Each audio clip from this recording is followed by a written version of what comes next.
If I could just hide the sinner inside and keep him denied,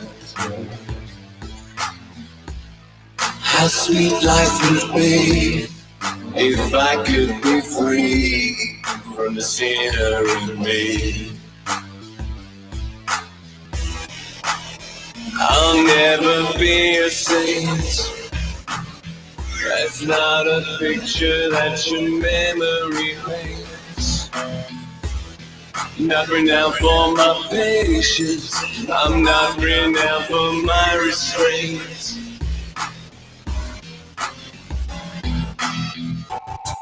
But you're always around. Hey guys, Always Rose down here. without. I figured do a little something different here, something I don't normally do, and so I was watching a video, and then this video popped up, and that was coming up next, and I wasn't even subscribed to this person. And then I watched the first minute, and I was like, oh, interesting.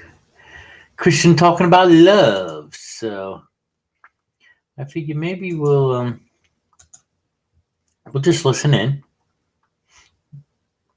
together for the first time, and perhaps I'll just comment as we go along.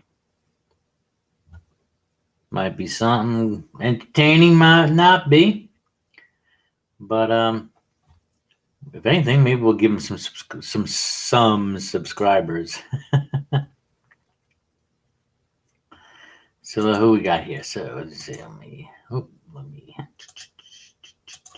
pop this. There we go. And let's see what we got here. Okay.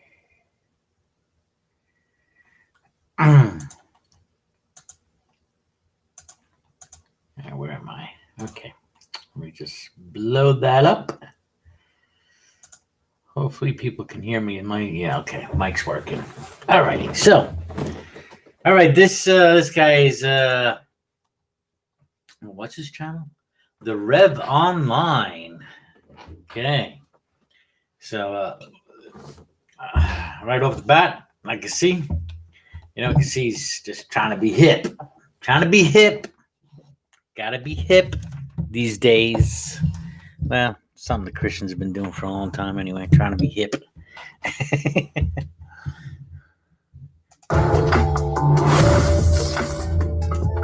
Ooh, yeah.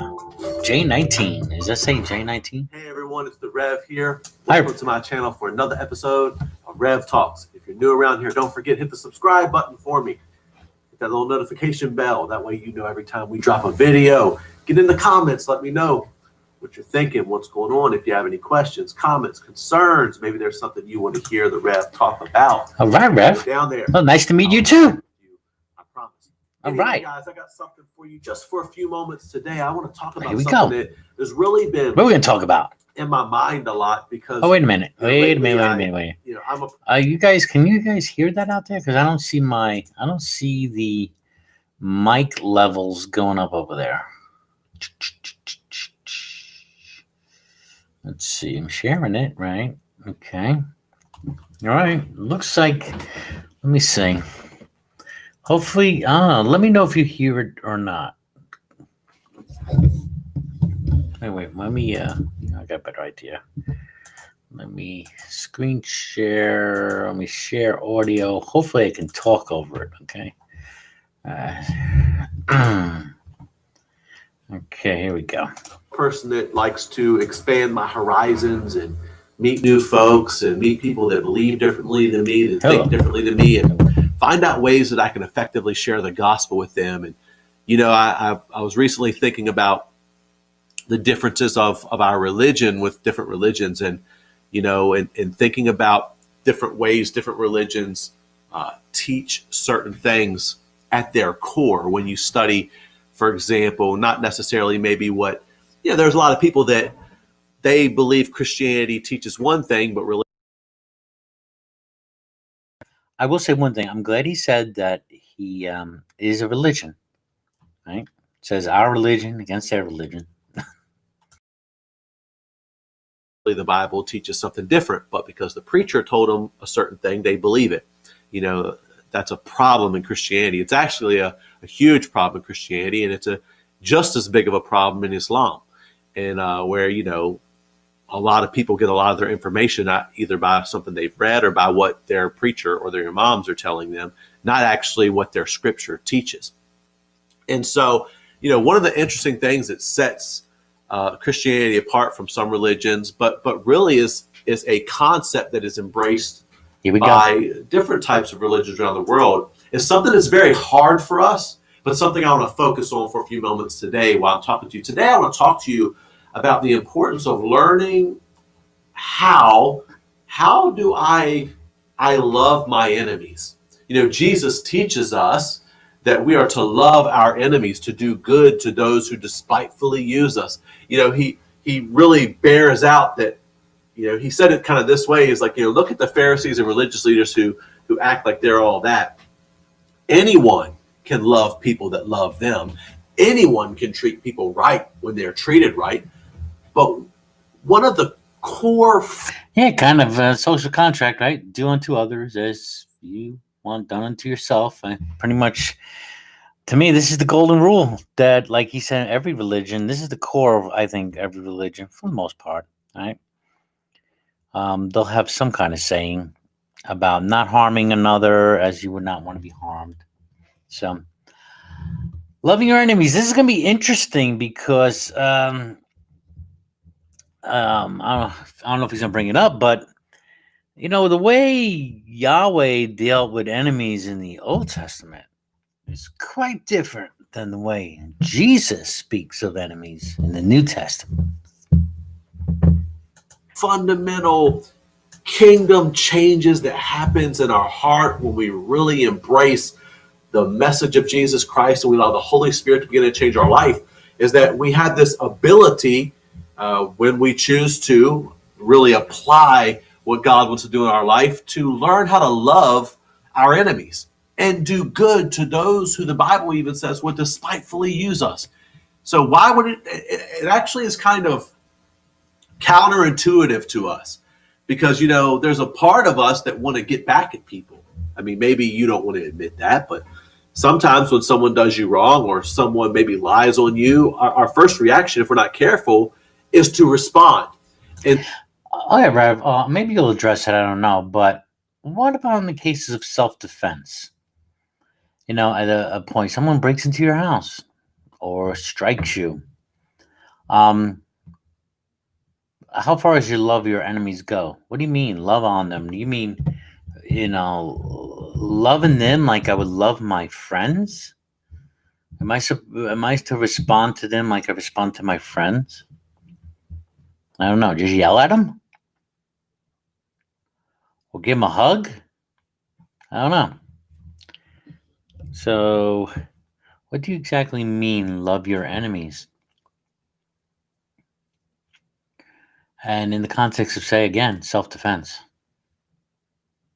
By the way, I see a book. He has a book on his thing there. And the title is Killing Kryptonite. Interesting title. I'm gonna think on that one. Killing Kryptonite. What's the kryptonite for Christianity? Resurrection, I think. The resurrection is the hinge point, right, of Christianity. Oh, here's another question for Rev Talks. Can someone love without Jesus? Can't people love without the God of Christianity? And so, you know, Jesus tells us to love and to pray for people who persecute us, for people who treat us wrong, you know. Okay. So why are people like that worthy of my prayers and affection? People who do me wrong, or people who have treated me wrong or wronged me, why should I forgive them? Why should I pray for them? Why should I love them? This is a hard concept many times for us to embrace, but when we embrace it, it really helps to set us free. There, in some Eastern thought, it's thought that the least resistance, right, is the best to go. Like, say if someone just cuts you off in traffic in front of you, you know, Instead of getting all angry or I got to catch up with them or, risk road rage or whatnot because you feel you've been slighted, your rights have been violated or whatnot, they slowed you down. And get them back. I'm going to speed up, catch up to them, and give them a good old finger. But that's all stressed out, right? So Eastern Door is like, just let it go. Just like, oof, okay. Let them be on their way. And that's it. Let it roll off your back. Don't concentrate on being wrong so much. Don't worry. In a lot of ways. The fact is, we know as a Christian that God, through Jesus Christ, can radically change a life and change a heart. And so it's important for us to always represent the Lord well, because he may be using us to help bring the life change that someone else is in desperate need of. So I want to just share a few things with you today about some real tips on how to love your enemy. Outside of Christianity, one person is... Well, I just gave you one. I hope that one helps you, Rev. Quite often quoted when it comes to love, it is Mahatma Gandhi. Gandhi said, I got a quote of his here, "It's easy enough to be friendly to one's friends, but to befriend the one who regards himself as your enemy is the quintessence of true religion. The other is mere business." We also know that Gandhi himself formulated a lot of his nonviolent ideology from Scripture. And when asked about Scripture and his love of a lot of Jesus's teaching, especially on loving your enemies and nonviolence, it's attributed to Gandhi a quote that he didn't have a problem as much with Jesus. It was that Christians that gave him a problem. And I always find that quite interesting, because a lot of people claim the name of Christ, but when you do certain things that don't line up with the Word of God, then are you really representing Jesus? For example, Jesus... Yeah, what was that quote Gandhi said? I don't take much issue with your Christ as much as the Christians, or something like that, right? Because of the behavior some Christians act like he was mentioning. Don't exactly reflect Christ. Now, let's not forget, Gandhi was, I believe, a Hindu. I mean, he was in India. I don't know how much of a practicing Hindu he was, but... who's out there? Let's say, Doubting Thomas. What's up? Grampy Lobster. Hello, buddy. And who got St. Tommy? Hey, St. Tommy, is that a unicorn hairdo? Right? You gotta like his kind of hair. I think he's trying to be hip. Well,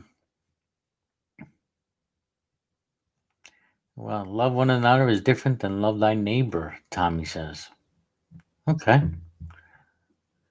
Alrighty. Well, I think a neighbor, I think of, my living area. I think of my neighbor. Or perhaps I could think of my neighbor as, anyone that I bump into during the course of the day and interact with. They're my neighbor, temporarily. I'm probably not going to find much beef with this guy. He seems like a nice guy. He wants to, do, God's work. He wants to love people. So I don't think probably going to have much of a beef with him. Just that, I think he'll be in agreement just by using Gandhi example that how's the love of Jesus different than any other religion? Can't someone, again, why do I need Jesus? Jesus taught us to love your enemy, to love your neighbors, yourself, to do good to those who despitefully use you. I could go out and do evil. I could go out and do evil in the name of Jesus. We see history is full of times where, for example, church and state came together when Jesus said, let, render to Caesar what's Caesar and to God's what's God's. Jesus wasn't a warlord. He wasn't coming to. He said I could do evil in the name of Jesus, but could you? Technically, probably not. I mean, if you're preaching to love you, Jesus. But now he's getting into Jesus. Now, but yeah, you get into Jesus in Revelation, the book of Revelation. He gets tough. Jesus gets tough. To rule and to reign by force, when he came in the earth. The fact is, throughout history, there are times where men, for political reasons, use Christianity to do some horrible things. I mean, there are people that even try to justify modern American slavery using the writings of Paul, which is just ridiculous. I don't have time to get into that. I could do I'm a history nerd, so I could do a whole thing on how ridiculous this notion is that the Bible was pro-slavery, when we know that the greatest force in the history of humanity for the liberation of slavery and also the liberation of women has been the Christian faith. Oh, now I'm gonna have beef with you like some of the other people. Yeah, Rev. Exodus, I believe it's 21, talks about those slaves and how God gave instructions on how to treat those slaves. I don't care what context it is in, but owning another human being, yeah, kind of wrong.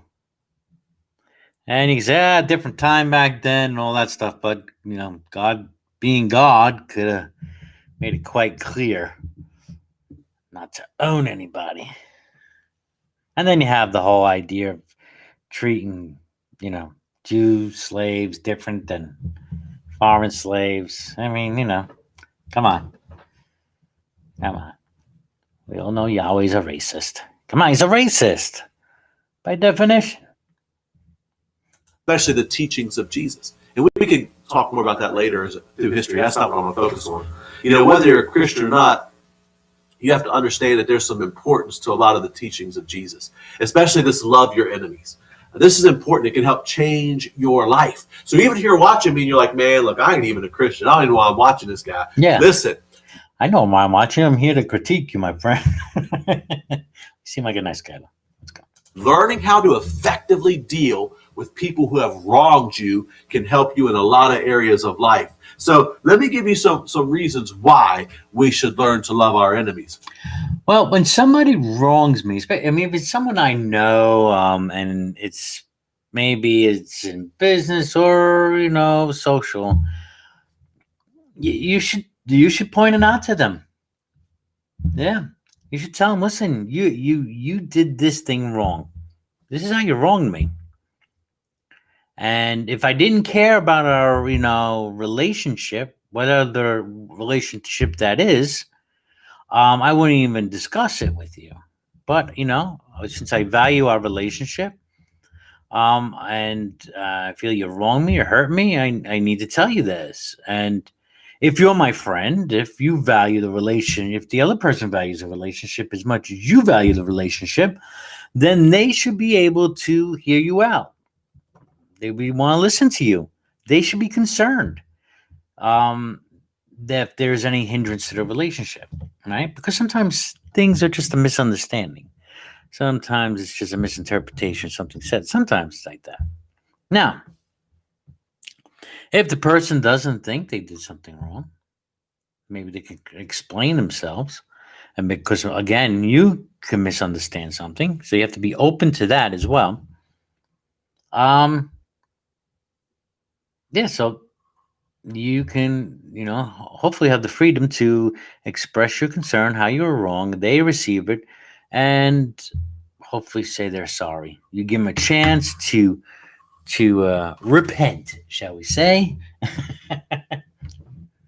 which means to change your mind. And you don't have to be religious to deal with things like that. Here's the thing. If I learn how to embrace this concept of loving my enemy, I'll tell you one thing it'll do. It'll make my life a lot happier. Okay, let me clarify, I guess, because I didn't address enemy. So, loving my enemy.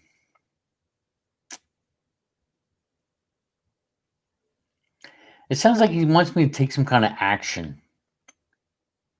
Can I, by doing nothing, be loving my enemy?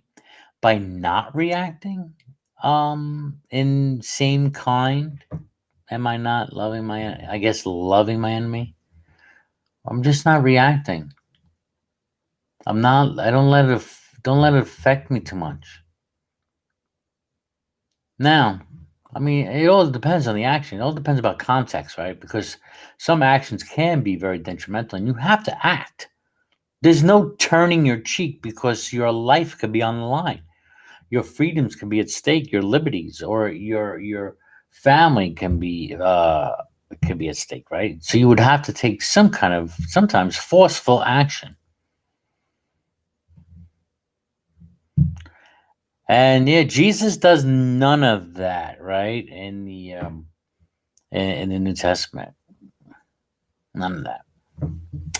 I get it, but how about real life situation though? You know, or do we accept Paul? I mean, Paul. Oh God! I mean, some places in the world, the government is your enemy, but you have Paul in Romans saying that government is ordained by God. That you should obey your government. I don't know.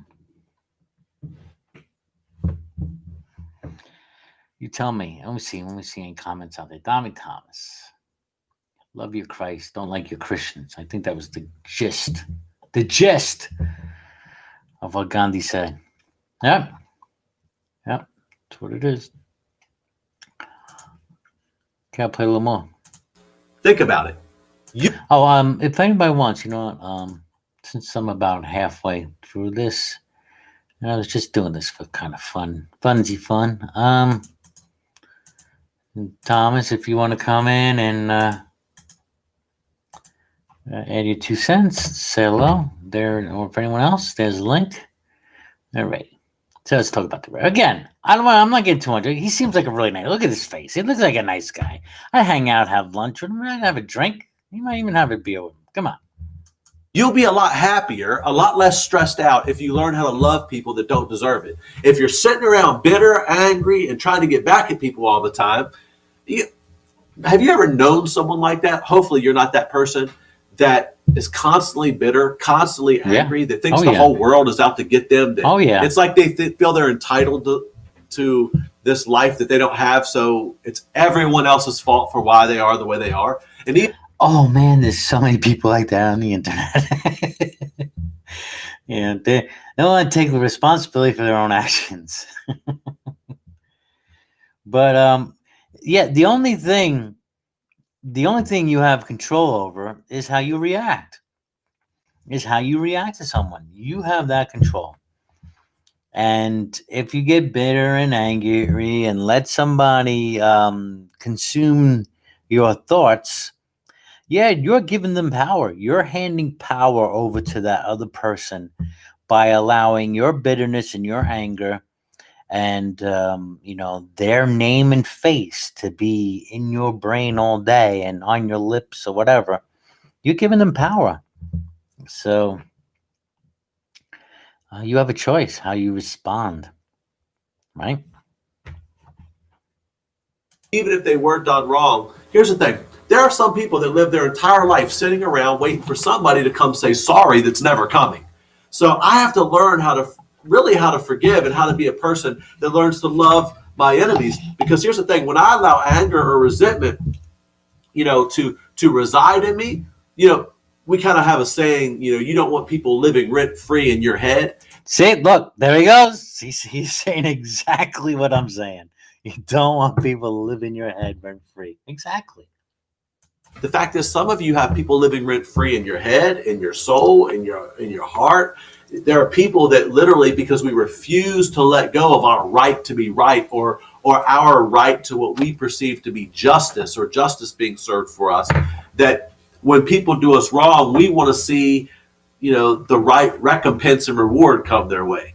And the thing is, if you sit around thinking about that stuff all the time, you're thinking about the things that's happened to you, you won't be very happy, because something bad's happened to all of us. So here's the thing. And again, I'm in agreement with you here. But I have to take a test though. Love your enemies. So I'm not sure what his view is on hell. But if God commands to love your enemies, right? And love, if we take love as described in 1 Corinthians, keeping no record of wrongs, then nobody should be going to hell. Nobody. So I don't know where he stands there, but it just seems that this God, will be commanding you to do something that he's not willing to do himself. Another reason why you should learn to forgive your enemies is that you could be the change agent that changes their life. So why can't Yahweh just, all right, you don't want to accept Jesus, you don't want to follow Jesus, when the time of death comes, just forgive him. Forgive him.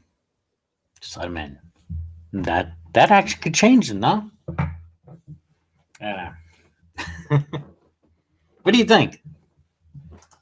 Your act of forgiveness, even when they don't deserve it, you being a person that learns to love people that don't deserve it, could be exactly what that person needs. You know, the Bible makes it plain that we don't wrestle against flesh and blood, but there are other forces at work behind people. You know, one of my pastor friends, I'll give him a shout out. Yeah, the other forces, the demons working behind people. So if it's spirits and forces happening behind the people that are doing these things, then yeah, don't blame them. Don't blame them. You should be blaming the demons. You blame those other forces. And those unbelievers. That God, you must send to hell. It's not their fault. It's the devil. It's demons. Because Satan's the god of this world. Is he? I don't know. I'm always confused about that one. I mean, Yahweh's like omniscient and all powerful and everything, but Satan's the god of this world. Right now, in case he watches this, Pastor Michael Lyons, my guy from Lima, Ohio. Pastor Evander Holyfield lookalike. That's what some people in our church call him. Okay. My guy. I once heard him preach a message called, he was talking about there is a who behind the thing. The fact is we always focus on, you know, different situations and we get our attention off of what the real problem is. The real problem is not the people that you're fighting. Could it be there are other forces at work that are creating this tension? You know, you might feel that you have to get back at people. Maybe you're struggling with feeling vindictive. You know, but at the end of the day, when I remove my feelings from the situation and I realize that God could use me to help change someone's life, it helps change my perspective on how I feel about whether I'm going to hold a grudge and hate people or whether I'm going to love them. The fact is, yep. Again, you choose how you react when someone does a wrong to you. And with that, I have Simos visiting us. What's up, Simos? I don't hear you, Simos. Simon. Oh, Simon. Okay. I don't know. Maybe you having a mic issue. Maybe you have to refresh. And it's this beloved Restream that you love so much.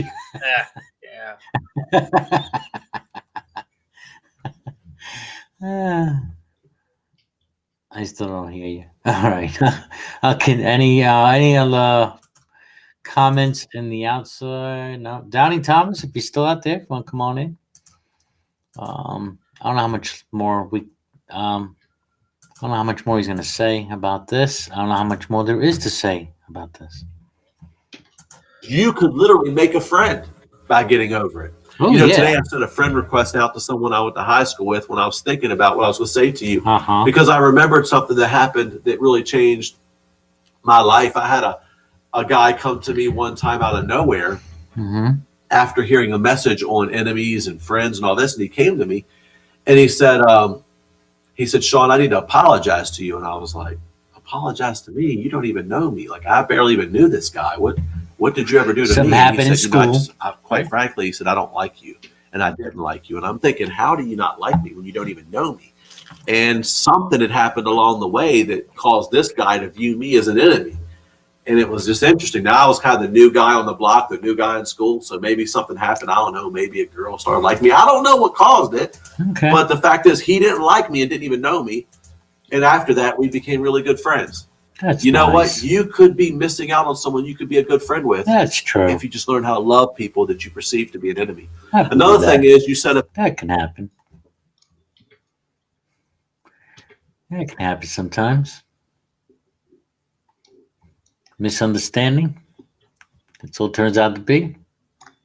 Then you chat about it and wind up being good friends. You never know. Simon, how's your mic? Still crap. a better example for those around you when you learn to love and forgive people instead of seeking vengeance. You know, piggybacking off of that, the world will be a much better. Oh, there he is. What's up? Oh, and now he's gone. Okay.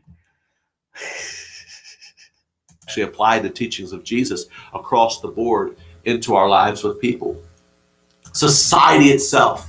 Could you imagine what kind of nation we could build in America if we as Christians practice what Jesus told us to, or our politicians who claim to be followers of Jesus really did the things the Lord taught us to do? Now we're talking, Rev. See, you know the change that would really happen when you're talking about doing the things that Jesus teach you to do and being more like Jesus. It's the signs, the miracles that are mentioned in the Bible that will follow the believer.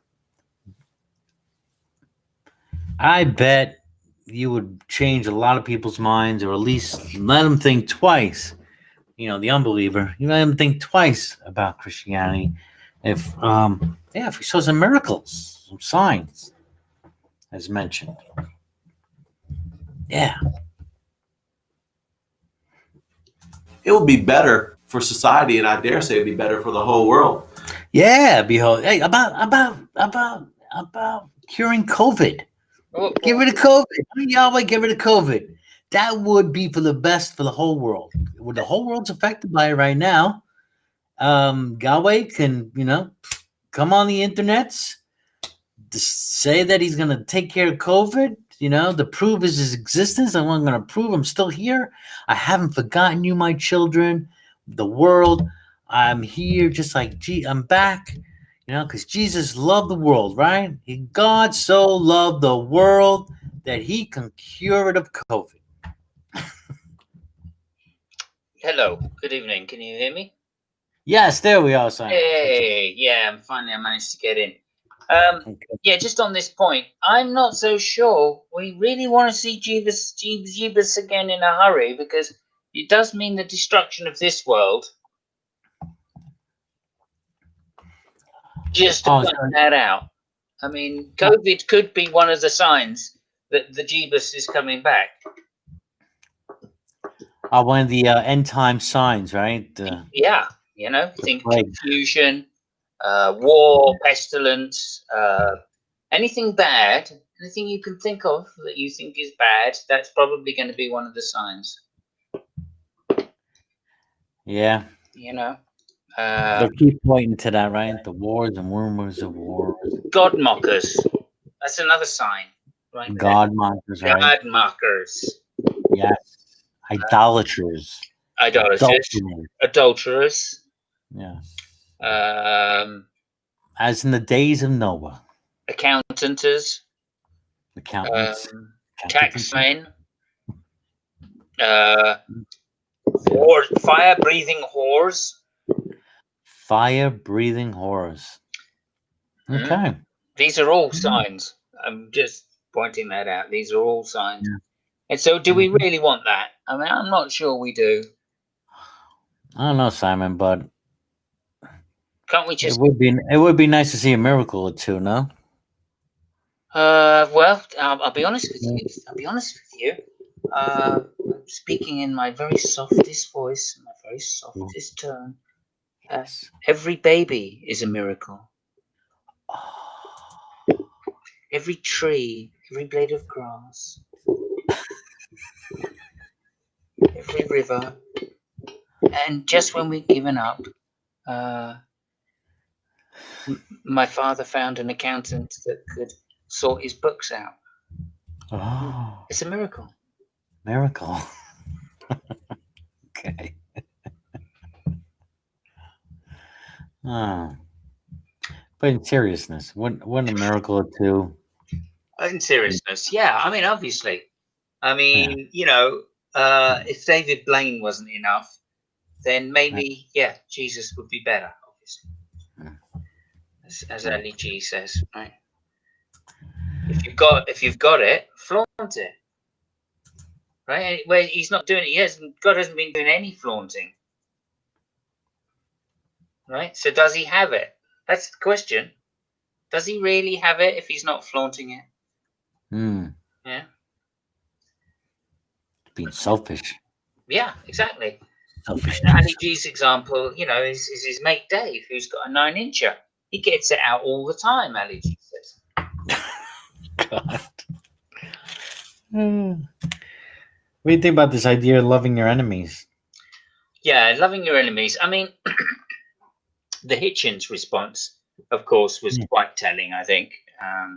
What was Hitchens' response? Oh, Hitchens was like, no, I'm going to defeat my enemies. I'm going to expunge them from the earth. And, you know, you love my enemies if you want, but I'm not going to, because they are my enemies. Mm-hmm. And, you know, you can see the point behind that. It's like if somebody wants to kill you, should you use self-defense? As I was mentioned before, yeah, that's why I question him. What are you doing? There you go. Are you using self-defense, or are you going to just, like, you know, turn the other cheek? Over. Yeah. Turn the other cheek. Oh. Yeah.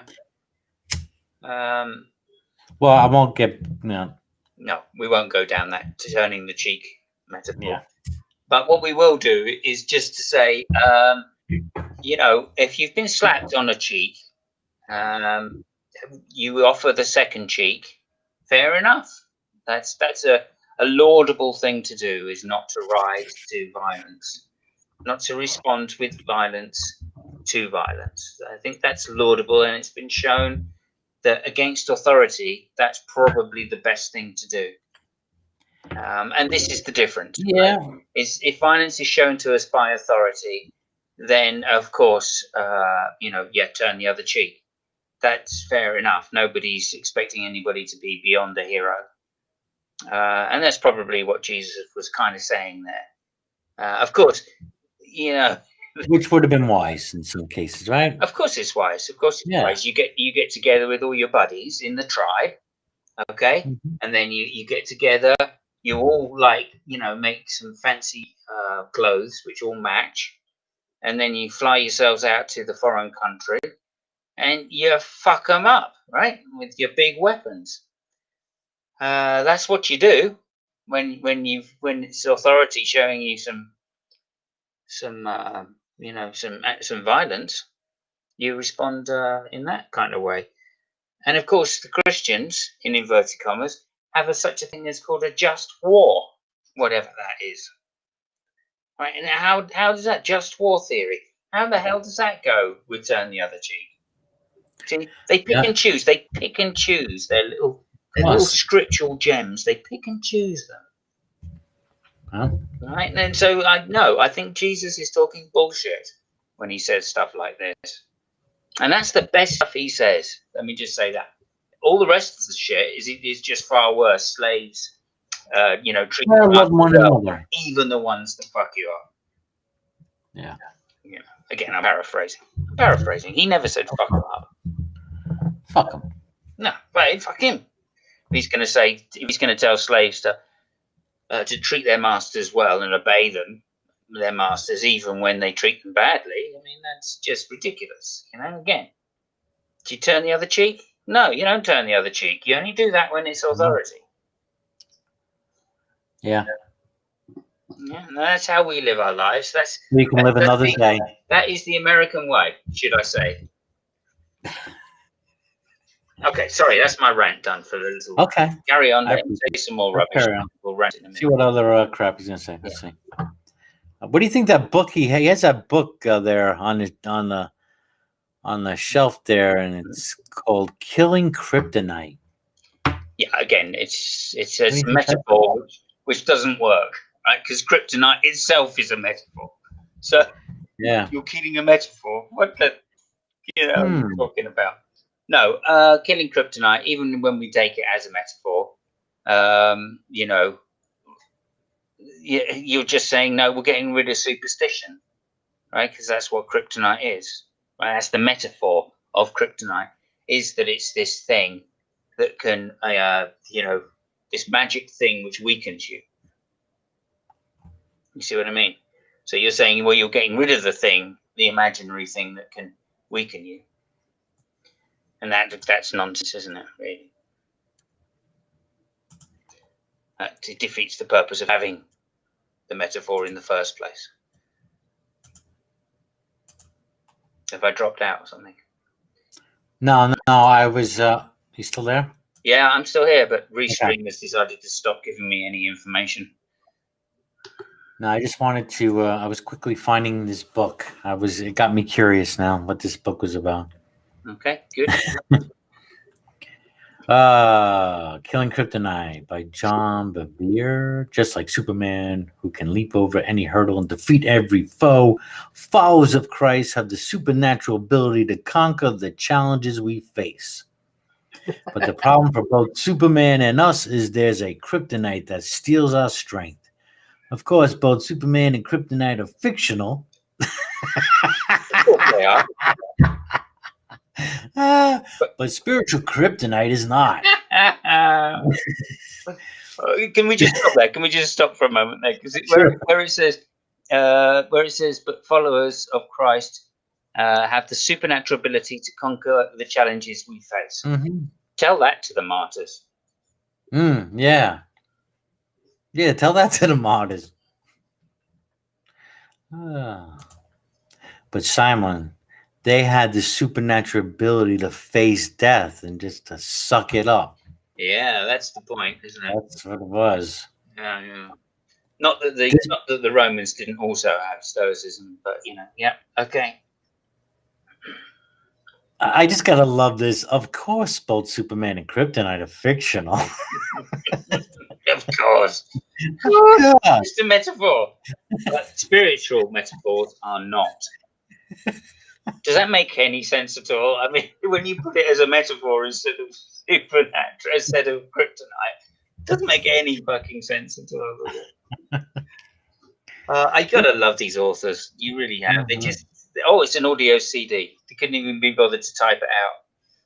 It was too much bollocks for the typewriter, even. This book offers answers to why so many people and the churches they attend are unable to experience the divine strength that was evident among the first century Christians. Wow. In Killing Kryptonite, John Bevere reveals what this kryptonite is, why it's compromising our churches, and how to break free from its bondage. Not for the faint of heart, Killing Kryptonite is anything but a spiritual sugar high. This is serious truth for any Christ follower who longs to embrace the challenging but rewarding path of transformation. So what do you think this kryptonite is? Let's see. A little 3-letter word, I would say, called sin. I'm with you, brother John. Yeah, I think you've nailed it. Yeah. Forgive me, Father, for all you have sinned. I had adultery with one of the women in the town.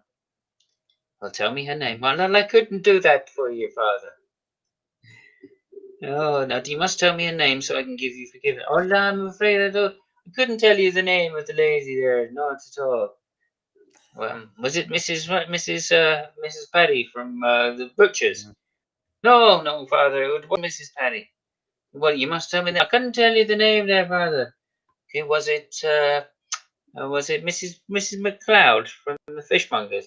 No, it wasn't Mrs. McLeod from the Fishmongers. No, it was there. I couldn't tell you that. Well, I can't. I'm afraid I just can't give you absolution. Okay, I'm sorry about that, Father. Never mind. Guy goes outside. He sees his friend. His friend says, "Did you get absolution then for your adultery?" He goes, "No, I didn't there, but I did get a couple of great leads for tomorrow night." Yes, that's a classic. It's a classic. We like it because it is a classic. That is a classic. But why do you? I mean, I love this. Followers of Christ have the supernatural ability to conquer the challenges you face. Now, what kind of challenges are you facing that require a supernatural ability to conquer them? Well, it's going to be more of the same, isn't it? And if it comes to sin, I mean, do you really need supernatural ability? Can't you just say no? Well, that's it. That's the supernatural part. Is saying no to the devil. Yeah. See, not just saying no. You're saying no to the devil. Yeah. You're casting the devil out. You're not listening even. That's the point. You see, you're not listening to the devil. Not listening, full stop, of course, because you're listening to this shit. But, you know, cast the devil out. Yeah. So, yeah, I think you were right about sin. Really, the whole point about the kryptonite is that it's sinful. Yeah, probably sin, sexual sin, something like that. Any sin. Sexual immorality. You're adulterers. Mm-hmm. You're cheaters. You're liars. You're fornicators. It's money, because it's green like kryptonite. It's the money. The money thing. Oh, yeah. Or jealousy. It's whatever your weakness is. You can overcome your weakness by ignoring your weakness. That's how you do it, basically. Mm-hmm. Yeah, or finding another weakness. That's another way you can sort shit out. There you go. Yeah. Or just look at someone else's weaknesses. I laugh at other people's weaknesses. That makes you feel better. Doesn't get rid of your weakness, but it does make you feel a bit better. All right. Do you want to hear any more from the Rev? Yeah, why not? I think he was going great guns there for a moment. I was almost, I was going to put myself forward for a second coming. No, here we go. Not that cute. What is his name anyway? I don't even know I didn't even get his name. I don't know. Just a Rev Online. No, Rev Kent, probably. You know, the fact is, when you learn how to forgive people, it's a test of your own character. When you learn when you learn to make friends from enemies, or really how I respond to an enemy, Yeah. it really is a test of my character. Sometimes God allows bad things to happen or people to treat us a certain way or a situation not to go our way to see how maturely we'll handle what it is we're experiencing. So I want to give you some ways for how we can, how we can start to love our enemies. What are some? Well, now I want to take issue. So God's going to allow this stuff to happen. He's allowing it to happen just to kind of give you a test how you can respond or teach you how to love some more. Yeah. Letting plague happen. It could be a lesson, life lesson. Might cause millions of people to die, but this is going to be a good lesson. Yeah. Well, wait, can you hear me? I hear you. Oh, okay, great. Restream not telling me what's going on. Yeah, this is another problem, shall we say, because of course this is implying that you should love the people that abuse you. If you're in an abusive relationship, the last thing you want to hear, right, is, well, just turn the other cheek. Right? Just love your enemies. No, you get the fuck out. All right. If you're in an abusive relationship, male on female, female on male, male on male, female on female, get the fuck out. Don't stick around to take the punches. All right, because that's not doing anybody any favors. Right. There's no point in forgiving them all the time if they're fucking beating you. Right. That's not the sign of a loving relationship, and it never will be. Yeah, what somebody in their right, who in their right mind would give some woman who's getting abused, has abusive husband, right? Maybe she's a Christian, and she goes to church and gets in. Hey, just maybe, when he punches you in the right cheek, just Brother turn John, the other. Brother John, maybe she's a child even. Maybe she's a child, a young child that's maybe got some mental issues, special needs. Right? And maybe she's been abused by somebody in a position of authority. Shall we say like a priest or a reverend? Yeah. And maybe somebody who's, we don't know their name at the moment, perhaps. Maybe they told this young lady, right, to go back to the person that abused them because God had a plan for them. How is that even remotely fucking Christian in the wider sense of the word? Right? This is the fucking problem with religion. This is the problem with it. This book, in particular, the Bible. Right? It tells you things like that. Right? Now, this is, of course, a real life experience. Somebody in this community said to somebody in that position. Right? This is the shocking shit about it. This goes on, right? This person is still around. People still talk to them. Right? But it happened, right? The young woman came to them, right, in fits of tears, distraught that they'd been abused by somebody in a position of power. And they were told to go back to that person and ask forgiveness because Jesus says, love your enemies. Because God has a plan, clearly. Right? That is how disgusting this ideology can be. Yeah. And they're a fundamentalist, of course. I'm not applying this to the moderates, right? Yeah, I've heard a few stories like that where, the guys are using the Bible to be domineering and overbearing to their wives. Guys, submit to me, dear. Yeah, it's worse in some other religions. I mean, it's worse in Hinduism, in Islam. It can be worse in fundamentalist Islam, and fundamentalist Hindus are even worse than that. Now, I don't know if he addresses any of this. I shouldn't think so. Anyway, I just wanted to say, put that out there. Those that watch this, that know who I'm talking about, please, please mention it on all occasions, and we'll leave it like that for the moment. Oh, so this is a current situation, huh? Well, they're still around in the community. This happened a few years back. Oh, okay. Yeah. Another superhero, would-be superhero. Anyway, moving on.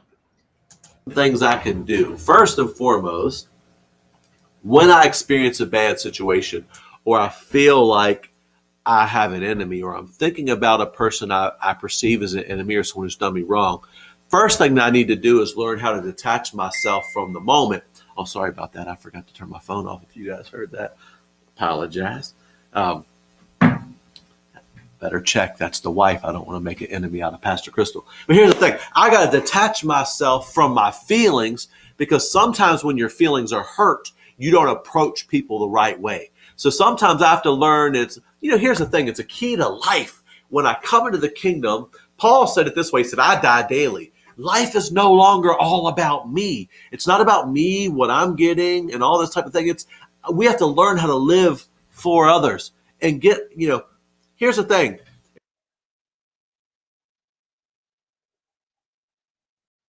Live for others voluntarily, right? Not under threat I should have to. Mm-hmm. Indeed. And, he has a wife. Notice he's not very biblical right there for a pastor.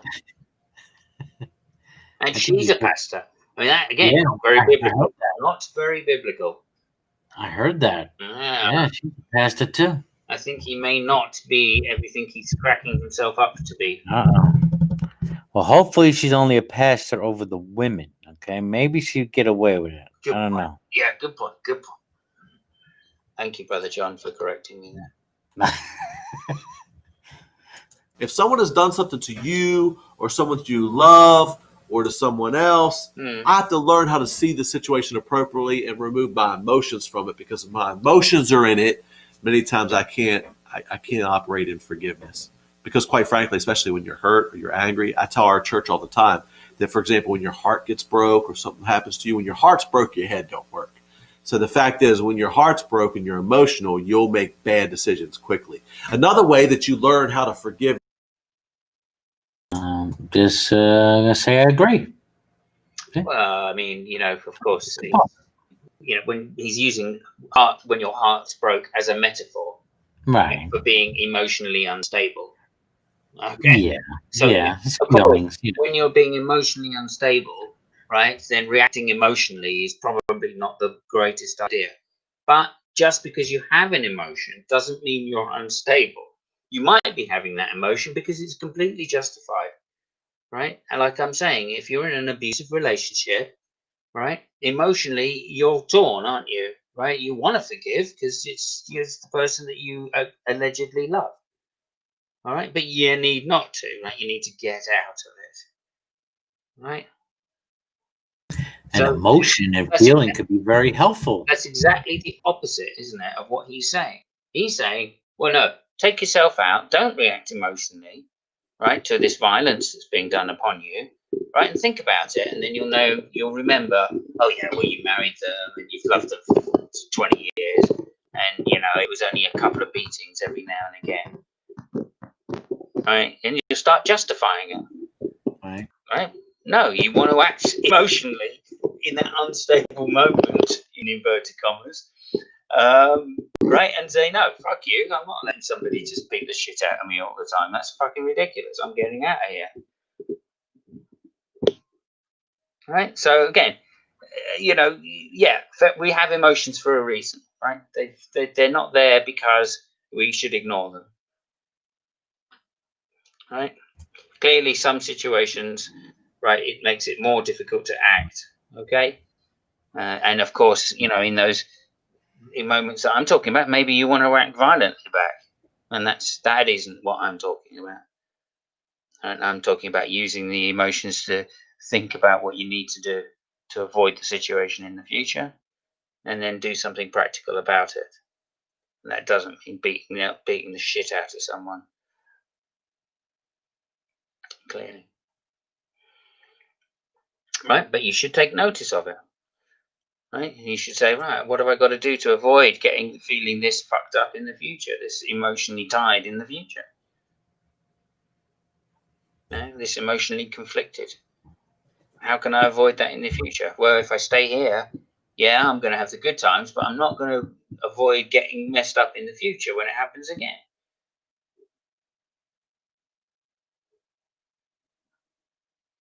So, yeah. Yeah. Again, I know it all sounds very nice. I can't act when my heart's broken. Yeah, you can.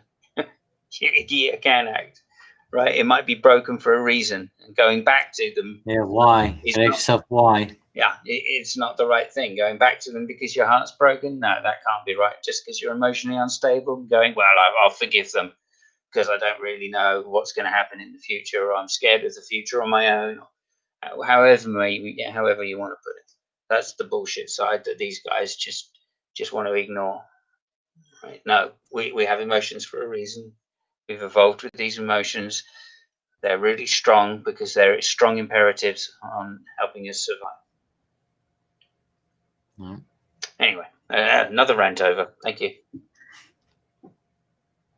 And unfortunately, what especially Christianity teaches, right? You're not perfect. You're imperfect. You're sinful. You're a horrible sinner. You need God. So your value is already is lowered. So now you have put on that somebody who doesn't value themselves at all.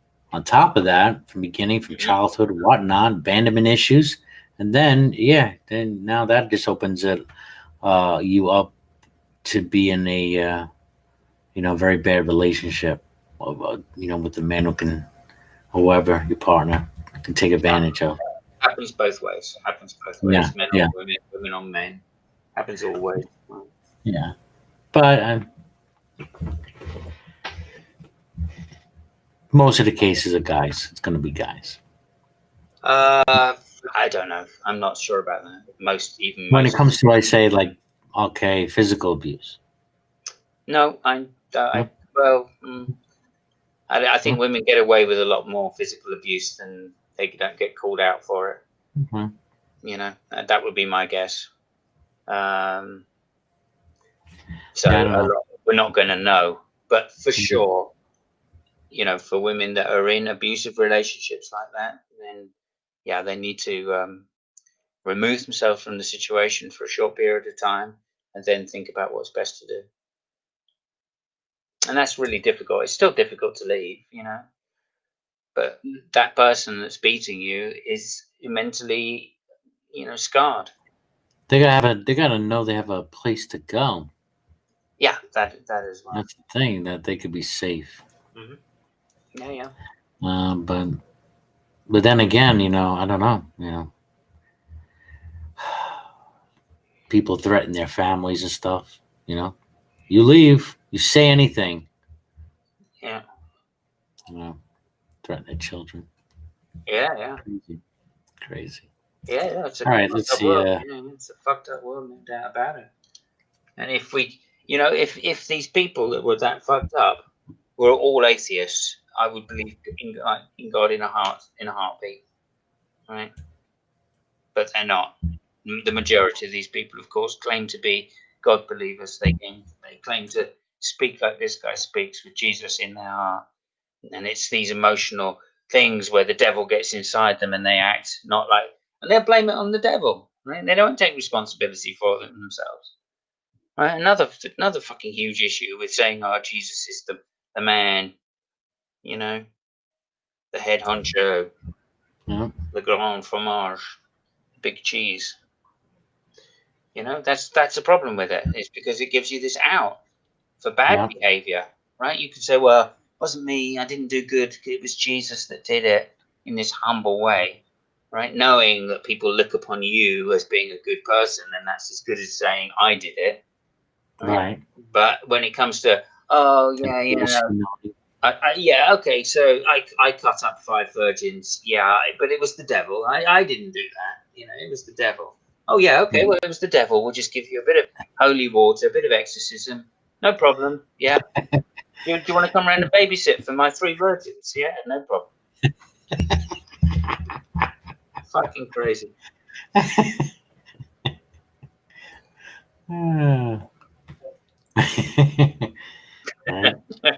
That's funny. All right.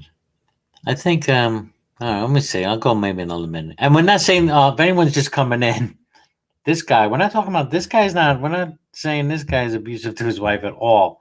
We're just making comments about how some people use a belief system for abusive behavior.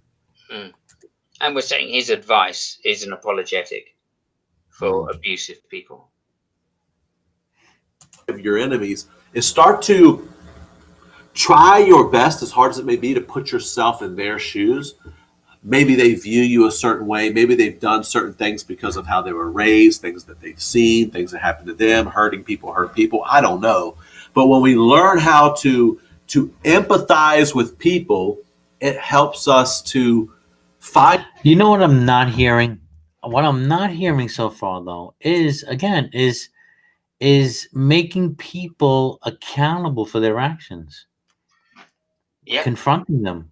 I mean, and you confront them with love, whatever. Mm-hmm. situation's different. Sometimes you have to be With more reason. stern than other times. But yeah, Yeah, with reason, hopefully, more than love. yes, With reason. right. And that's usually the best way to go, because people will calm down. They will reduce their mental anxieties, or show less flaws mentally if you speak reasonably in a calm voice, which is not antagonistic. Then people will calm down. Generally speaking. They don't, then they are mentally fucked. But anyway, and that's usually the best way to deal with violent situations. Of course, that's the first thing. Try and de-escalate the situation first.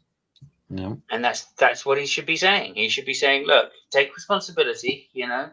It's the other person. Yes, be empathetic. Think about their position. Well, that's how you de-escalate it, isn't it? You apply some empathy to what they're going through, right? And then try and reason with them that they shouldn't look at it to become angry. They should look at it in some de-escalating way. Right? So yeah, of course, empathy is the main tool that humans use for moral guidance. Of course it is. Mm-hmm. That was said by the Buddha 500 years before Jesus, right? And Confucius and Lei Sao and whatever his name is, the other guy. You want to make sense. You want to be able to relate to someone. That helps. Yeah. Well, like you're saying, though, you're putting yourself in another person's shoes. Be empathetic. Mm-hmm. Yeah. Well, it's evolved. It's an evolved trait that mammals especially have. Mm-hmm. Yeah, I mean, we don't eat.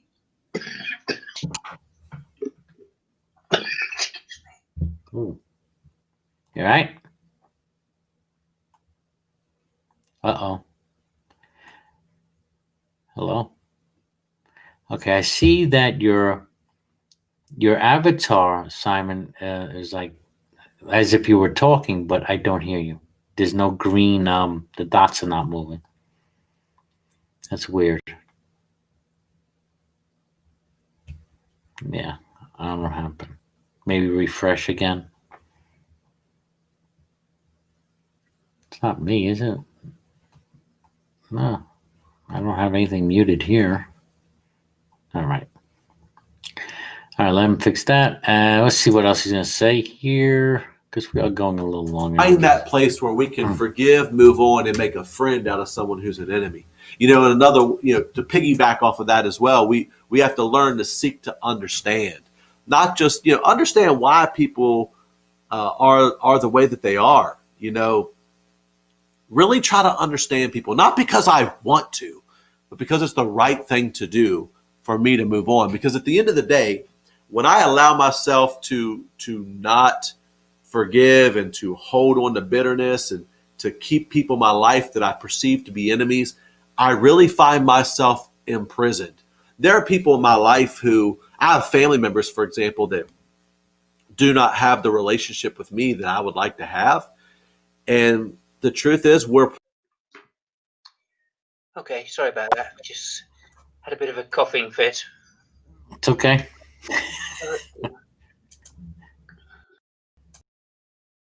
All right. Let's see where we're at here. Probably missing out on some great relationship. I think I'm going to speed this up. But those people refuse to get past something they perceive to be a slight, or they're bitter about something. Or I've had people in my life, especially with my family situation. I don't have time to get into it. Good. It's an interesting dynamic, but there are people that probably never really liked me very much just because I was born. Because both of my parents have been in marriages before. And you know how that goes when you have blended families. Any of you that have a blended family, you know what I'm talking about. I don't have time to get into that. Not just seek to understand, but seek to figure the common ground of how I can accept this person. I may never be able to accept what they did, but if I can learn how to love the person and separate them from their actions, it can help me get to a place of forgiveness where I can move on and not stay in this place of bitterness and frustration. Here's another thing, and this is a whole different Rev Talks in and of itself. In order to love your enemies, we have to master the art of forgiveness and letting go. I preach it a lot this time of year because of the whole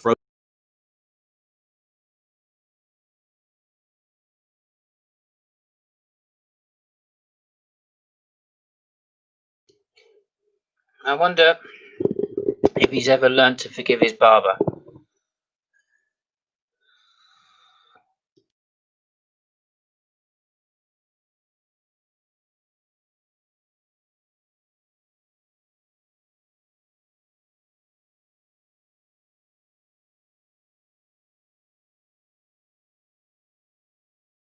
Yeah, you're muted. You're muted, Brojo, if you're talking Oops, right sorry. now. That's Okay, okay. yeah. Because it echoes through.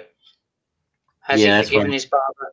Everybody out there, type F for the barber, please, in the side chat. It is kind of weird. Look at that thing. I think he's just trying to be hip. What do you think? You think he's just trying to be No. hip? I think he's trying to be Tintin. Tintin. What he's missing is the earring or two. Yeah, it's quite possibly. Frozen thing. If you remember the whole Frozen just swept the nation, and I've got kids. I will have a little girl, so. Oh dear. Oh dear. You know, I've been to Disney World at the Frozen show when she starts singing "Let It Go" at the end, and all the little girls in the audience stand up and they're singing, and it snow's coming down, and they're crying, and they're screaming at the top of their lungs, "Let it go, let it go!" And all the little girls. It's crazy, but That's funny. I'm laughing. It's funny. Let it go. Yeah, I'm gonna let it go. I think I'm gonna let it go here. Good. Good. Yeah. I think he was going to just keep saying the same thing. Yeah, pretty much. Banging on about, oh, just forgive everybody, regardless of what they do to you. Obviously, unless it's really bad, in which case Jesus will take care of it. And I don't know. I don't know what is, he seems, it's like this all or nothing shit again, isn't it? You know what I mean? And that's another thing that pisses me off. And then you go, yeah, but what about well, obviously those situations are different. Obviously, we don't mean, I would never advise someone to forgive their enemies when it's like, the Russians. The Chinese. Or the China. Chinese, in this case, China. China. Yeah.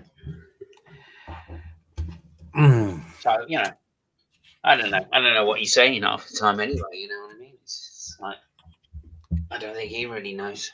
He's just read a couple of lines of scripture and gone, oh, let's just think about this, I know we didn't finish the whole video, but it seems like he hasn't really given much thought to the. I mean, when you're talking enemies, let's talk enemies. Let's talk. Yeah. I mean, I don't think he's given thought to some of the actions that human beings do that we're talking about. Of course not. Of course not. He's trying to be nice and light about everything. It's all this fluffy world, right? I mean, if they take it to extremes, right? I can't help it that, I'm a fornicator and an adulterer and I take massive amounts of drugs. But fortunately, I've forgiven Satan. So same thing next weekend, guys. Hey. Did you say you've forgiven Satan? Yeah, exactly. I mean, Satan made me do all this adultery and fornication and all of this drug taking and everything the weekend. And but it's okay because Monday morning I forgave him, and everything's good now, right? Because I've forgiven my enemy. Jesus obviously is forgiven. God's forgiven Satan, obviously, and so should I. And so No, I don't think God's forgiven Satan. If well, obviously you must have done if you forgive your enemies, love your enemies. Supposed to go into some fire, some all-consuming fire. No, surely not. That's it's just for the weekend.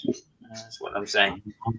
Because of course next weekend, when the same thing happens again, and I start taking drugs and start the adultery and fornication again, it just gives me another opportunity to do God's work of forgiving my enemies, which is Satan, who makes me take drugs and sleep around.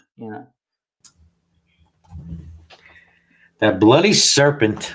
I've forgiven him. He's wonderful. He's fucking wonderful. Yeah, top bloke. We had a fucking wicked weekend, and there was a bit of fucking drug taking, fornication, and adultery. Little bit of that, bit of greed, envy, certainly a load of gluttony. But that's okay. As I say, he's forgiven. Nothing to do with me. Nope. Doing God's work. Doing God's work. So this is the ridiculousness of the logic when you press it to the extreme. Yeah. And you're right. And that is the extreme, obviously. Doesn't work. Yeah, doesn't work. I mean, how many times do you hear in an exorcism? Oh, you're forgiven. Don't worry, you keep the body. No problem. You're forgiven. Walk away. No, you don't get that too often in the exorcism business, do you? I remember, Von Helton used to do exorcisms back in the day, and Did he? He always used to tell me that that's the first thing he would do is forgive everybody, including the demon. Really? Yeah, I think he said. Did he do exorcisms? Did he say that? I'm sure he must have done at some point. He must have. I mean, Yeah. come on, he's done He's everything. done everything else. else. He's a world traveler. You know what I mean? Well, galaxy traveler. Yeah. At least solar system, anyway. Yeah, forgive the demons. If you're out there listening, Von Helton, come in. Let's talk about the No, it's okay, son. Space All right. Marines. Yeah, it's okay. It's all right. No, good times. Good times. Space Marines. All right, my friend, I'm bouncing out of here. I'm gonna go Okay. check it out, see where there's a game going on. Let's see where it's at. Yeah. And just so we know, I'm forgiving both sides in advance Which sides? Both sides of what? in the game. Oh, yeah, it's the Eagles. Eagles are playing Dallas, actually. Okay, well, I'm not going to forgive Dallas, obviously. I'll forgive the Eagles. That's no worries. Yeah. Even though I've really lost a lot of interest in, but just Yeah. something to do. That happens when you get older, dude, isn't it? You definitely find that because we've seen it. That's something that I've ruminated on. I don't watch football anymore. That's soccer to you guys. I don't watch it anymore because I've seen it. I've seen grown men kicking leather balls for quite some time in my life, and I don't want to keep score anymore. I'm not interested. Not interested in keeping score. So I don't watch that. I still watch Formula One, obviously,